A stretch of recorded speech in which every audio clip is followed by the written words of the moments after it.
Al nacer un ser humano, desde hace aproximadamente 2 siglos, se asume que posee un nombre con apellido, un género asignado y una nacionalidad.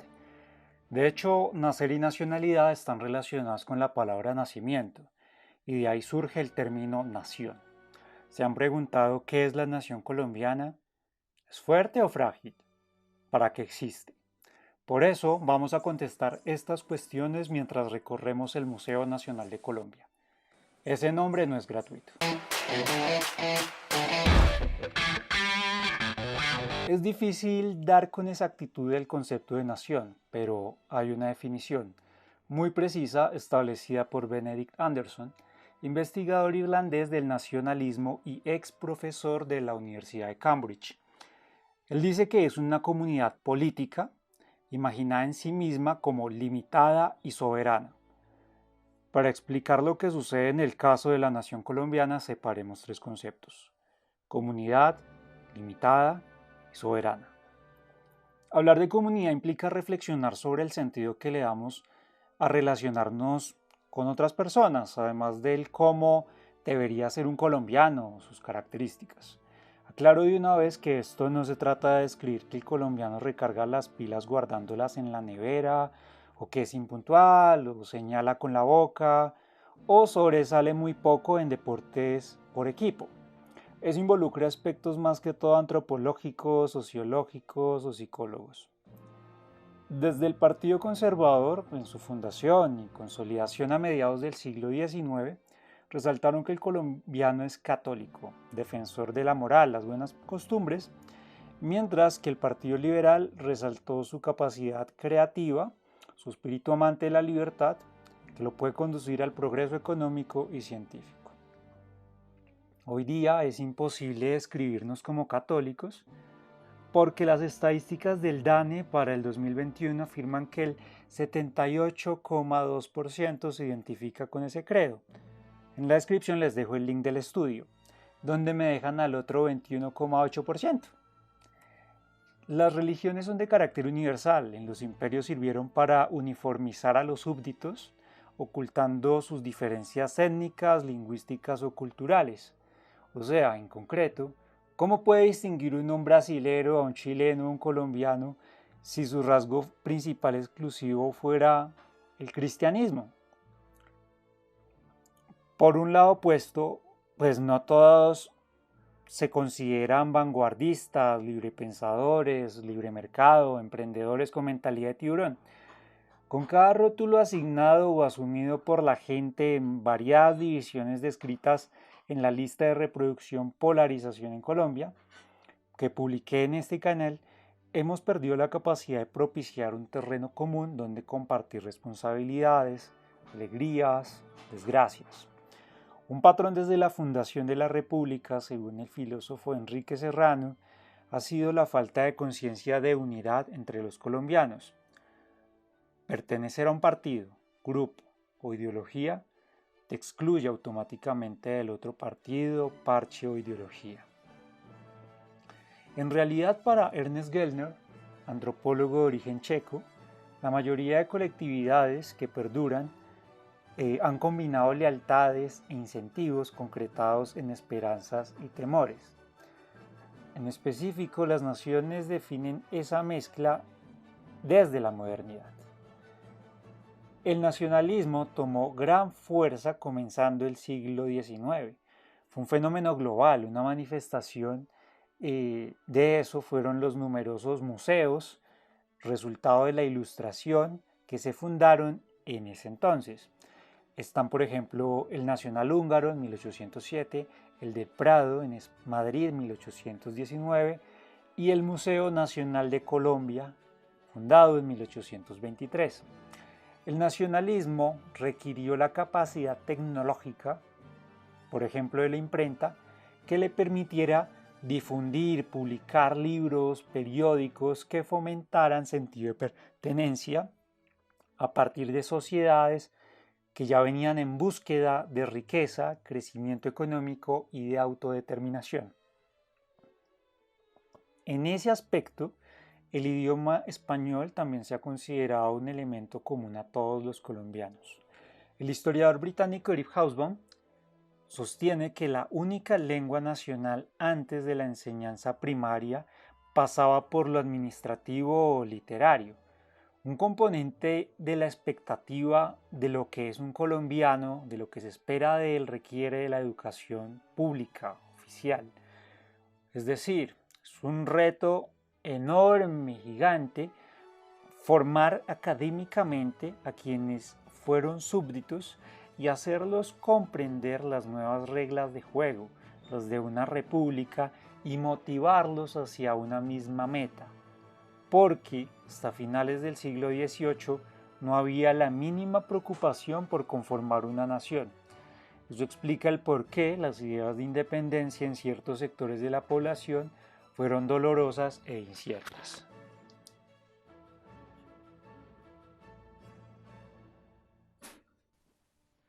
Unificar el lenguaje en un territorio cuyos habitantes hablan dialectos locales implica mencionar la geografía.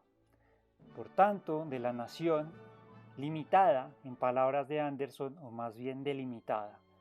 Colombia queda en el extremo noroccidental de Sudamérica, posee dos costas, una hacia el Océano Pacífico, la otra hacia el Atlántico, alcanza una superficie de 1.141.748 kilómetros cuadrados, comparte frontera terrestre con 5 países, Perú, Brasil, Venezuela, Panamá, Ecuador.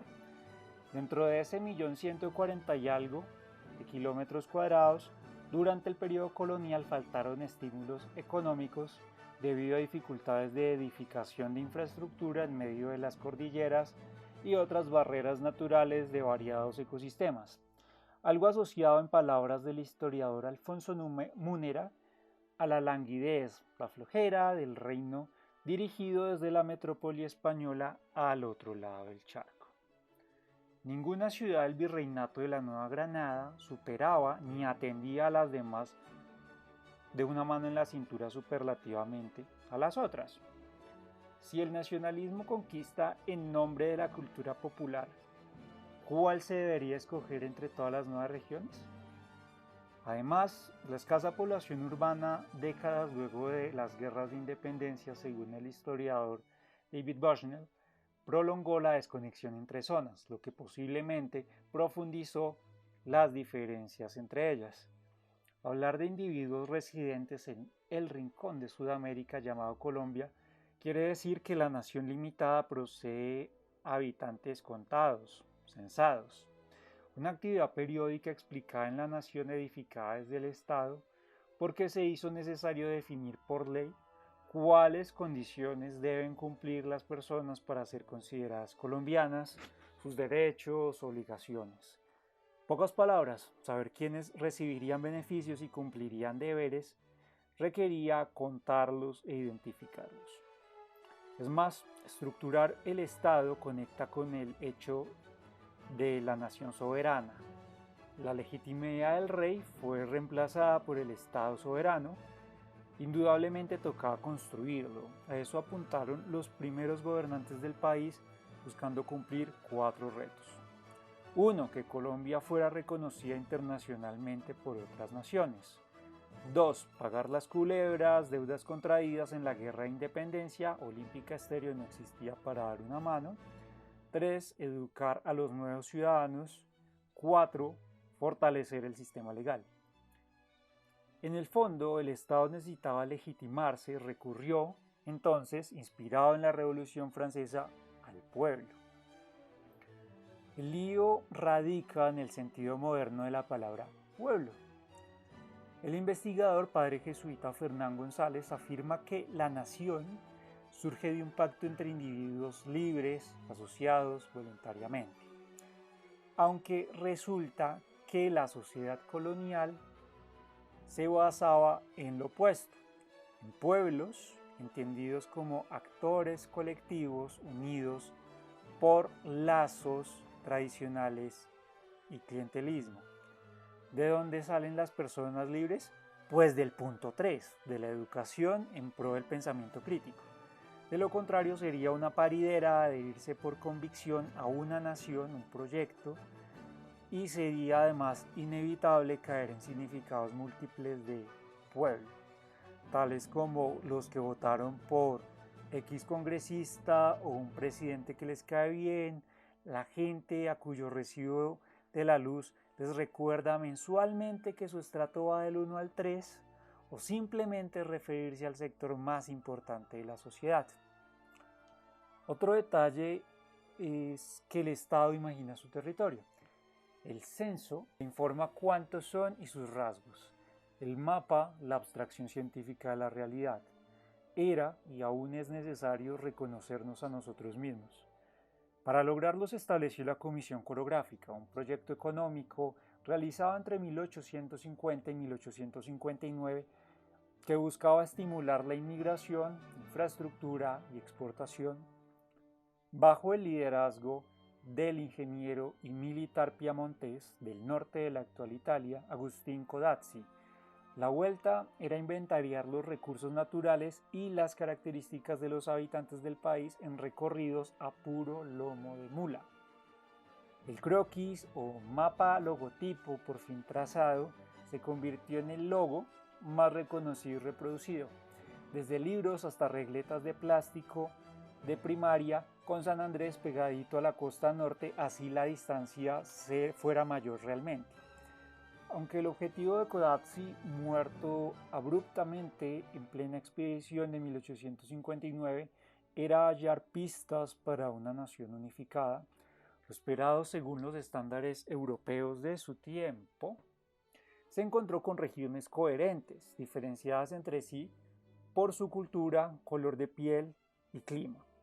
Era el contraste entre la homogeneidad anhelada versus la heterogeneidad evidente. Ya finalizando el siglo XIX, Francisco Javier Vergara y Velasco se inspiró en esa comisión al realizar su trabajo de cartografía regional, enfatizando que el medio ambiente incide sobre el carácter del individuo. Así Colombia fue asimilando que es un país de regiones. Curiosamente, las grandes similitudes al interior de ellas justificaron el proyecto federal y descentralizado compuesto por estados semiautónomos. Incluso detrás del mapa se trabajaron propuestas modernizadoras del Estado, propuestas diseñadas con el fin de resolver las tareas pendientes al crearse la República. Tomás Cipriano de Mosquera en su presidencia se propuso en 1845 que el país adquiriera autonomía técnica, profesionales propios, no extranjeros, capaces de efectuar obras en diversos campos. Sus ministros, sin embargo, seguían modelos y conocimientos del extranjero que consideraron eran pertinentes en un sistema de contabilidad que actualizara las finanzas, un sistema de educación pública, estimular la inmigración, reducir aranceles en pro del libre mercado y un colegio militar que hiciera más competente a las fuerzas militares. El proceso modernizador prosiguió con José Hilario López de 1849 al aprobarse la libertad de cultos, la de prensa, la de enseñanza y la abolición de la esclavitud. Sobre esta hice un video, el link está en la esquina superior. También hubo un régimen radical que implementó un gobierno federal en 1863.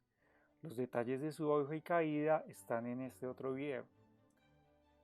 La intención y motivaciones, a pesar de ser significativas, tuvieron logros modestos, en gran parte porque el país no contaba con el suficiente músculo financiero que sostuviera las iniciativas del gobierno.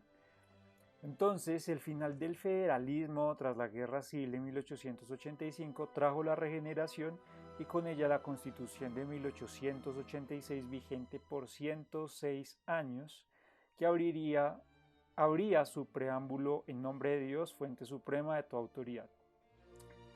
El célebre historiador colombiano Jorge Orlando Melo define el modelo regenerador como una modernización tradicionalista que aceptaba aspectos del desarrollo capitalista por una parte, pero por la otra aisló intelectualmente a Colombia al rechazar aspectos centrales del pensamiento científico. El centralismo propuesto por Rafael Núñez y Miguel Antonio Caro se encontró con la realidad política del país, partidos liderados por caciques con bastante capacidad de bloquear las reformas provenientes de la capital y mantener el control sobre determinadas zonas de influencia. La inestabilidad de las guerras civiles afectó al museo, que venimos transitando virtualmente en estos minutos, hasta que llegó al edificio actual en 1948. Cada vencedor justificó sus políticas de Estado basado en un discurso. El museo, en cambio, muestra con un relato que se va actualizando bajo los principios de diversidad, inclusión, pluriculturalidad y participación ciudadana, más acordes a la Constitución actual de 1991. Del mismo modo, los colombianos generalmente hemos acogido en varios puntos los siguientes puntos como verdades indiscutibles de la historia del país. Primero, que nuestro pasado es irrelevante, estudiarlo es aburrido y una pérdida de tiempo. Es una afirmación que además nos condena a cometer los mismos errores una y otra vez, dificulta la construcción del nacionalismo en Colombia. La ha dificultado porque el mismo nacionalismo utiliza elementos ancestrales tales como reivindicar haber pertenecido a una entidad política duradera, por ejemplo, un imperio o una civilización reáspera. Las raíces del país no corresponden a 1810 ni a ningún prócer, porque provienen de tres elementos. Los españoles del sur, andaluces, asturianos, vascos y de Extremadura, la mayoría de ellos recién conversos al cristianismo en su mayoría, afros provenientes del occidente de África, sacados de allí a la fuerza para ser esclavizados, e indígenas de cuyas múltiples culturas aún hay mucho por conocer. Incluso Simón Bolívar decía que somos una especie intermedia. Infortunadamente, el Estado ha excluido a estas dos últimas vertientes de la identidad en su discurso durante gran parte de su existencia. La segunda es confundir la historia política con la historia del país, y eso es excesivamente reduccionista, porque al hablar de la trayectoria de Colombia en forma de una lista de jefes de Estado y políticos, desconoce la historia social, cultural, económica, del arte, el deporte y la forma en que se interconectan ellas y las vidas nuestras. La tercera es que somos un país violento. Lamentablemente es cierto en mi opinión, aunque Serrano muestra que la tradición nuestra del territorio fue pacífica en los casi 3 siglos de colonia. La violencia ha tenido dos vertientes: una defensiva, que se justificó en el derecho a la defensa propia, que se ha visto en autodefensas campesinas que dieron origen a las FARC, a las Convivir. Se respalda con reacciones de corazoncito en publicaciones de redes sociales cuando linchan a un ladrón. Y la otra utópica, el deseo de tomar el poder por las armas, establecer cambios en la sociedad. Ambas representan un bajo respeto por la vida humana. La segunda perdió credibilidad, pues quienes la propusieron, la mayoría de ellos se dieron cuenta del chicharrón carnudo que es resolver los problemas de Colombia. Muchas veces resultó ser más sencillo lucrarse aprovechando el desorden ya existente. La cuarta, no hemos adoptado rápidamente la modernidad. Parte de una premisa, y es que todo lo anterior existente ha fallado indudablemente o es anacrónico.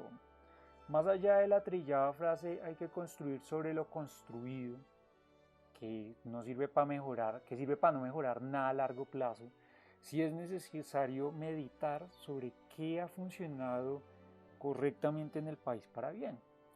Lo otro es qué modernidad implica transformación. No es cambiar porque suena bacano.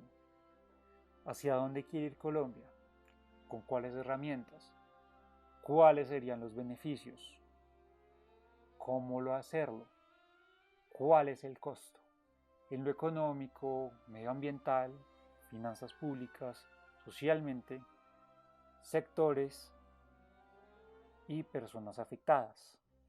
La dificultad para lograr consensos en cualquier tema ha radicado en estas dos últimas preguntas. Por ejemplo, todos queremos la paz, pero el cómo lograrla es la eterna discusión. Y si se lograra, abriría un nuevo episodio completamente desconocido, al mismo tiempo esperanzador para los colombianos, pero afectaría a los beneficiados durante la guerra y su rol dentro del nuevo orden. Los habitantes de este terruño generalmente preferimos la mediocridad o dejar las cosas así tal cual a fracasar estrepitosamente. Le hace Revolución Cubana, Venezuela desde el 2001 o Haití. Quinto, Colombia se independizó el 20 de julio de 1810. Esa fue una fecha de fiesta nacional decretada en 1864, en pleno régimen radical, por el presidente Manuel Murillo Toro. Después, en 1873, se decretó el 20 de julio como festivo con presupuesto para celebrarlo, con exposiciones que presentaran los avances del país. La justificación de la fecha fue el proyecto modernizador liberal, pero desconoció el proceso al interior de las regiones. Hubo juntas de gobierno en varias ciudades y lo de Bogotá fue una declaración autonómica reconociendo la autoridad del rey. Si querían poner un festivo nacional bien serio, pudieron haber seleccionado otras opciones, tales como el 11 de noviembre, cuando Cartagena proclamó su independencia definitiva en 1811, y es un suceso que podía conectarse con la resistencia contra Morillo. Otro propósito con el festivo trató de promover el culto a los padres fundadores. Esto nos lleva a la idea que tenemos sobre Bolívar, Santander. A Bolívar le han atribuido el origen del conservatismo por su férrea defensa del orden, por medio de la concentración de un poder fuerte y sus buenas relaciones con la Iglesia, pero ha sido acusado de tirano.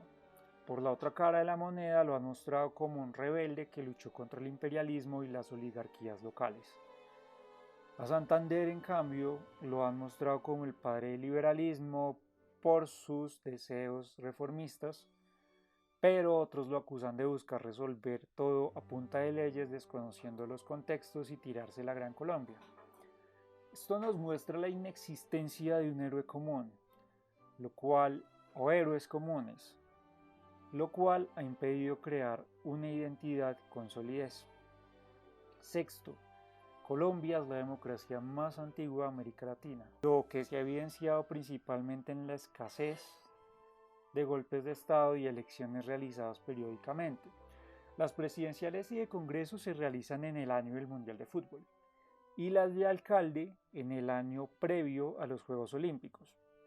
Lo que explica la ausencia de dictaduras es la fragmentación del territorio. Dominarlo implica abarcar regiones muy diferentes y transar con poderes locales. O sea, toma tiempo y un precio muy alto. Otros lo argumentan con la experiencia de los últimos años de Bolívar en vida. En fin, ninguna élite, llámese política, zonal, económica, ha logrado imponer un objetivo, un sentido de nación que motive, que le caliente el pechito a todos los colombianos por igual y sin distinción. Citando al sociólogo francés Daniel Pecot, lo que le falta a Colombia, más que un mito fundacional, es un relato nacional. Se necesita una mínima trama compartida de duelos y logros, empezar a tejer una memoria común. Colombia está necesitada de un relato que se haga cargo de la memoria común, aquella desde la que será posible construir un imaginario de futuro que movilice todas las energías de construcción del país. Esto fue Recuerda Colombia, el canal que lucha contra el olvido. Hasta pronto.